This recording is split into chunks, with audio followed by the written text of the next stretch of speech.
এই রাজকুমারীকে একটা ডাইনি বুড়ি ছোট থেকে উঁচু একটা লাইট হাউসের মধ্যে বন্দি করে রেখেছিল, যার কারণে তাকে সারাদিন সেখানে একা একাই কাটাতে হতো। এই জন্য সে সময় কাটানোর জন্য সারাদিন তার বন্ধু গিরগিটির সাথেই খেলাধুলা করত। আর যখনই সেই ডাইনি বুড়ি এসে তাকে নিচে থেকে ডাকতে শুরু করত, তখনই রাজকুমারী তার বড় বড় চুলের সাহায্যে ডাইনি বুড়িকে উপরে নিয়ে আসতো, কারণ রাজকুমারী এই ডাইনি বুড়িকেই নিজের মা মনে করত।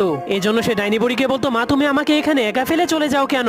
আমার এখানে একা থাকতে অনেক ভয় করে। তখন ডাইনি বুড়ি তাকে বলে, আমার সারাদিন অনেক কাজ করতে হয়, এজন্য আমি ঘরে থাকতে পারি না। কিন্তু পরের দিন ডাইনি বুড়ি আবারও রাজকুমারীকে একা ফেলে সেখান থেকে চলে যায়। ঠিক তখনই একটা চোর তার দুই সঙ্গীকে নিয়ে রাজার রাজমহলে চুরি করার জন্য চলে যায়। এরপর সে রশির সাহায্যে ঝুলে ঝুলে চুরি করার জন্য মহলের মধ্যে ঢুকে যায়, কিন্তু চুরি করার পর তাকে রাজার সৈনিকেরা ধরার জন্য আক্রমণ করে দেয়। এজন্য ছেলেটা তাদের হাত থেকে জীবন বাঁচানোর জন্য অনেক কষ্ট করে সেই ডাইনি বুড়ি লাইট হাউসের মধ্যে ঢুকে যায়। কিন্তু তখনই সেই রাজকুমারী তার মাথায় বাড়ি মেরে তাকে অজ্ঞান করে দেয়, যার কারণে ছেলেটা অজ্ঞান হয়ে গেলে রাজকুমারী তাকে চুলের সাহায্যে বেঁধে আলমারির মধ্যে লুকিয়ে দেয়। এরপর তার ব্যাগটাকে চেক করার পর রাজকুমারীর মুকুট খুঁজে পায়। এরপর সে মুকুটটাকে নিজের